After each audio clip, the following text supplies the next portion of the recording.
Joining us is comedian Paul Mooney, who has known Richards for 30 years. Paul, nice to see you. Paul, I know you've known him for an awful long time, 30 years, as I just noted.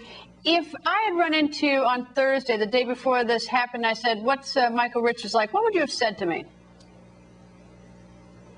Funny, kooky, slapstick, very talented. Would you have ever sort of been suspicious that there would be an event like Friday night? No. No. What's your thought now?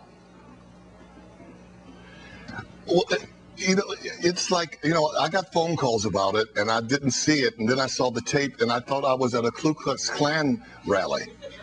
It was like beyond belief to me, and for me personally, I think he had a complete nervous breakdown. That wasn't a stand-up. That was a breakdown. He outed himself.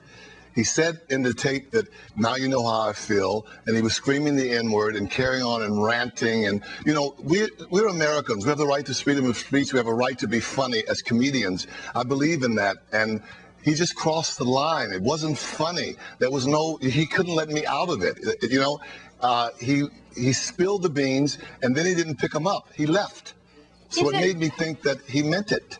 Is there a way that he can... Hello? Is there a way he can redeem himself?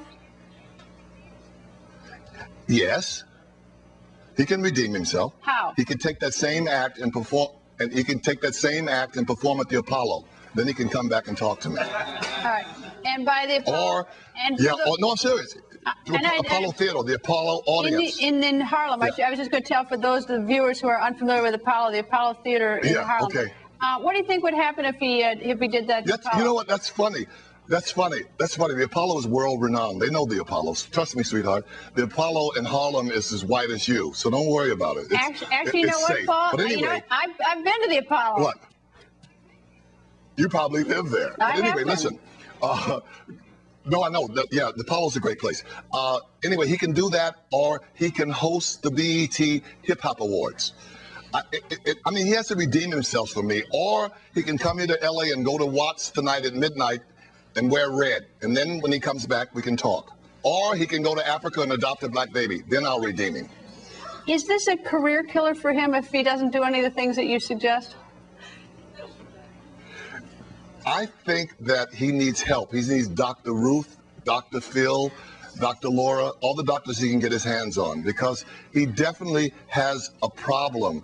You can do racial jokes as long as they're funny, as long as there's an out for me. It's like, look, I'm going to do a racial joke for you just to prove it to you, okay? Okay. There was a white woman that was baking a chocolate cake for her little white son. She turned her back, he took the chocolate, rubbed it on his face, said, "Look, Mommy, I'm black." And the mother slapped him, said, "Don't you ever say that in this house. Go tell your father what you said." He put the chocolate on his face, he went to his dad. "Look, Daddy, I'm black." The daddy slapped him. "Don't say this. Go to your grandfather." "I'm black, Grandpa." He slapped him. "Go back to your mother." The mother sit him down and said, "Timmy, now what have you learned today?" And Timmy said, "I've learned I've been black for 5 minutes and already I hate you white people." And on that note, Paul, I got to go. Thank you very much. Now, Richard said